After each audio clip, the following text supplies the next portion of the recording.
আপনার স্ত্রীর মধ্যে একটা জিনিস নাই, অন্য মহিলার মধ্যে আছে।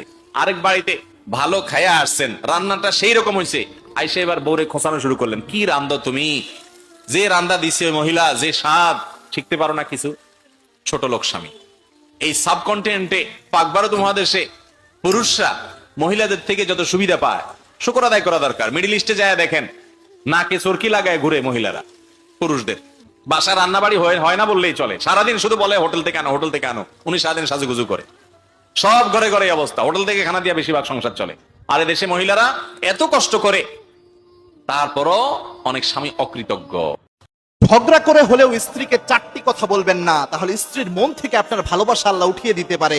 এক নাম্বার হচ্ছে, ঝগড়ার বসেও স্ত্রীকে কখনো বলবেন না তুমি দেখতে খারাপ, তোমার এই জিনিসটা খারাপ, তোমার এই চেহারার এই অংশটা খারাপ। যেটা আল্লাহর দান, ওটা নিয়ে কখনো স্ত্রীকে আপনি খোঁটা দিবেন না। দুই নাম্বার হচ্ছে, স্ত্রীকে কখনো আপনি বলবেন না যে তুমি আমার বাসা থেকে বের হয়ে যাও। কেননা একজন নারী তার নিজের আব্বাকে ছেড়ে, আম্মাকে ছেড়ে, নিজের বাড়িটা ছেড়ে আপনার বাড়িকে আপন করে নিয়েছে, আপনার পরিবারকে আপন করে নিয়েছে। যখন বাড়ি থেকে আপনি বের হয়ে যেতে বলেন, সে নিজেকে অস্তিত্বহীন মনে করে, এরকম আঘাত তাকে কখনো করবেন না। তিন নাম্বার হচ্ছে, যতই যা হোক না কেন, কখনো অনেক তার বাবা মাকে নিয়ে অনেক বাজে কথা, অনেক কটু কথা স্ত্রীকে আপনি কখনো বলবেন না। এটা খুব মারাত্মক একটা বিষয়। এবং তার চার নাম্বার হচ্ছে, আপনার স্ত্রীর সাথে এই যখন ঝগড়া হবে বা যে কোনো মনোমালিন্য হবে, কখনো বলবেন না যে তোমাকে বিয়ে করে আমি ভুল করেছি, তোমাকে বিয়ে না করলেই হয়তো আমি অনেক ভালো করতাম।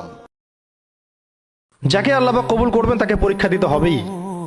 যার যে দিনের পথে চলবে কিন্তু পরীক্ষা নাই, তার দিনের পথে চলার মধ্যে গলদ আছে। ঈমান আনলে, প্রকৃত ঈমান আনলে পরীক্ষা দিতে হবেই। পারিবারিক হোক, সামাজিক হোক, রাষ্ট্রীয় হোক, হ্যাঁ, জুলুম নির্যাতন আসবেই, গীবত, তহমত, অপবাদ আসবেই, জীবনও দিতে হতে পারে।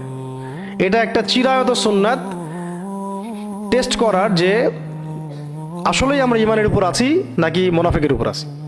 আমরা তখন মনে করি যে খুব কমফোর্ট জোনে থাকবো, আমার গায়ে কোনো কাদাও লাগবে না, টোকাও লাগবে না, এইভাবে আমি দিনের কায়েম করে ফেলবো একেবারে।